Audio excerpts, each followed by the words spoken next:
안녕하세요. 독서심리 지도사 자격증 과정 1번입니다.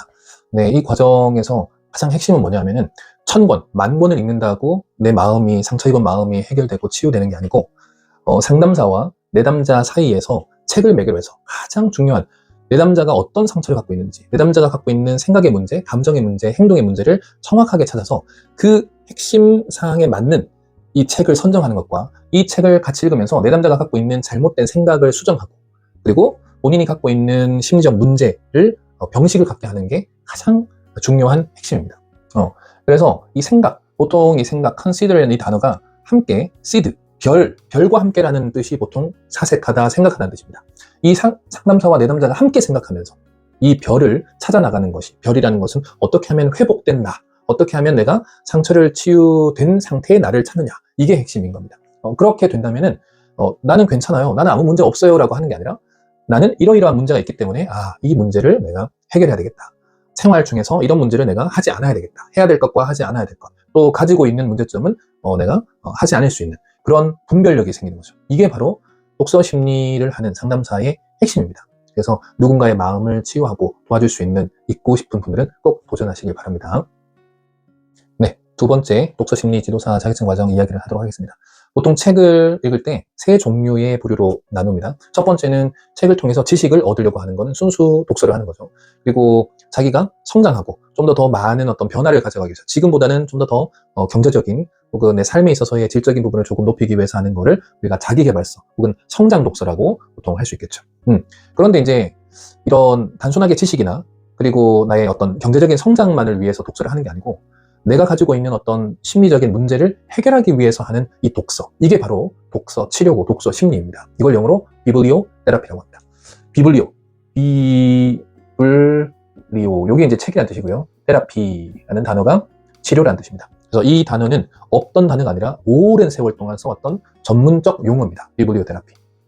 그런데 그러면 어떤 거를 치료를 하고 어떤 거를 회복해야 되냐? 보통 크게 세 가지로 나눕니다. 바로 생각, 감정, 행동. 생각을 어떻게 하면 바꾸냐? 그리고 감정 바꿔야 되는 거고, 그 다음에 행동을 하고 있으면 행동을 어떻게 하면 바꾸냐, 이 각각의 초점을 맞춰서 자기 갖고 있는 그 문제를 책을 통해서 치유하는 것, 치료하는 것, 이게 바로 독서 심리 지도사에서 가장 중요하게 여기는 부분입니다. 네, 독서 심리 지도사 세 번째 시간입니다. 생각을 바꾸기 위해서는 어떤 것을 먼저 알아야 되냐면은, 생각이 어떻게 생겼고 생각에 어떻게 내가 사로잡혔는지를 알아야 되겠죠. 그래서 생각을 치유하기 위해서는 생각과 개념이 다르다는 것, 즉 개념은 마구잡이로 그냥 많이 있을 경우에 혼잡하고 번잡하고 잡생각이 많이 나는데, 이 개념을 잡아야 됩니다. 생각이 아니라 개념. 이 개념은 개자가 나무 막대기 개자입니다. 그래서 옛날에 쌀집에 이 한대박이 이렇게 뜨면 이걸 쭉 미는 나무 막대기를 그 개가 좋아라 그랬답니다. 그래서 이 개념, 염은 생각입니다. 생각을 이렇게 나무 막대기로 밀어서 하나의 정교한 생각을 만들어내는 게 바로 이 개념입니다. 그러니까 흩어져 있는 생각, 기준이 없는 생각이 아니라 기준이 있는 생각, 명확한 생각, 필요한 생각과 필요하지 않은 생각을 구분할 수 있는 그런 생각의 개념을 갖고 있는 게 바로 생각을 치유하는 겁니다. 그리고 영어로서 스키마라는 단어가 있습니다. 이게 뭐냐면 인지도식, 우리 생각의 그림, 도식이 있는 건데, 이거를 정확하게 바꿔야 됩니다. A, B, C 법칙이 있습니다. 모든 액션트, 사건의 A입니다. 모든 살면서 매번마다 상황이 오는데, 내가 어떤 생각, belief, I believe I can fly, 어떤 생각을 하냐에 따라서 consequence, 결과는 늘 같은 겁니다. 그러니까 여기서 바꿔야 되는 건 바로 이 B의 belief, 생각을 바꿔야 정말 이 결과가 계속 바뀌겠죠. 그래서 이 스키마, 인지 도식을 바꾸는 과정이 바로 생각을 바꾸는 겁니다. 네, 독서 심리 지도사 네 번째 시간입니다. 네, 이제 네 번째는 감정 치유에 대해서 설명드릴 건데요. 이 감정을 어떻게 치유하냐? 감정을 치유한다는 개념은 감정이 깨져 있는 것을 정확하게 알고 있어야 됩니다. 어렸을 때부터 분노를 많이 터뜨린다 이런 얘기를 하는데요. 실제적으로는 분노도 알아야 되지만 제일 중요한 것은 바로 이 폭발이라는 단어입니다. 실제로 정식 명칭으로 올라가 있는 그 명칭은 간헐적 폭발장애, intermittent explosive disorder, 그러니까 간헐적 폭발장애라고 합니다.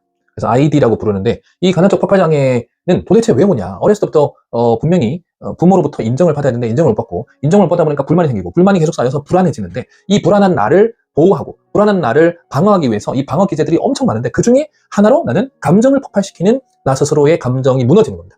그러다 보면 그러면 이거를 어떻게 내가 고칠 수 있냐? 나 스스로의 감정을 고칠 수 있냐? 바로 부모, 친구, 형제자매, 조부모, 타인들에 의해서 내 근본적인 인정 욕구를 하는 게 아니라, 내가 내 스스로, 내가 내 자신의 방향으로 내가 나를 토닥일 수 있고, 내가 내 감정에 대한 인정을, 욕구를 할 수 있는 그 시작점이, 거기서부터 감정을 치유할 수 있는 시작점이다 라고 얘기 드릴 수 있습니다. 독서심리 지도사 5번째 이야기입니다. 5번째는 행동치유에 대해서 이야기 드릴 겁니다. 어떻게 하면은 행동을 치유할 수 있을까? 앞에 이제 생각치유, 감정치유까지 얘기했는데요. 지금 이제 행동치유를 어떻게 하냐? 우리 행동이 어떻게 구성되어 있는지를 먼저 알아야 됩니다. 놀랍게도 의식적인 행동은 5%밖에 안 하고 나머지 95%는 무의식적으로 우리가 하는 행동입니다. 즉 그 말은 과거부터 지금까지 쌓여온 그 시간, 내가 살아온 30년, 40년, 50년, 60년 살아온 그 시간, 그리고 내가 살았던 그 장소, 그리고 어떤 사람들과 살아왔는지에 따라서 내 몸, 내 행동은 굳어져 있고 몸은 기억해서 그대로 그냥 무의식적으로 하는 것뿐입니다. 그렇기 때문에 이 몸의 기억, 그러니까 몸은 기억한다라는 책이 있습니다. 꼭 한번 보시길 바라고요. 이 몸의, 즉 행동을 바꾸기 위해서는 실제로 거꾸로 돌아서 내가 보내고 있는 시간, 보내왔던 시간, 그리고 내가 보내는 그 시간, 그리고 만나오는 사람에 대한 변화를 줘야 됩니다. 이거를 TPP 변화를 합니다. Time, Place, Person. 나는 오전, 오후, 저녁, 밤을 어떻게 사용하고 있는지, 그때 어떤 행동을 하는지를 관찰하고 적어보고 이걸 바꿔나가는 작업을 해야 됩니다. 그리고 두 번째는 어떤 장소에서 누구와 어떤 행동을 하고 있는지를 관찰하고 적어봐야 됩니다. 그래야지 거기서부터 내가 변화를 줄 수 있는데 행동의 치유가 시작되는 겁니다.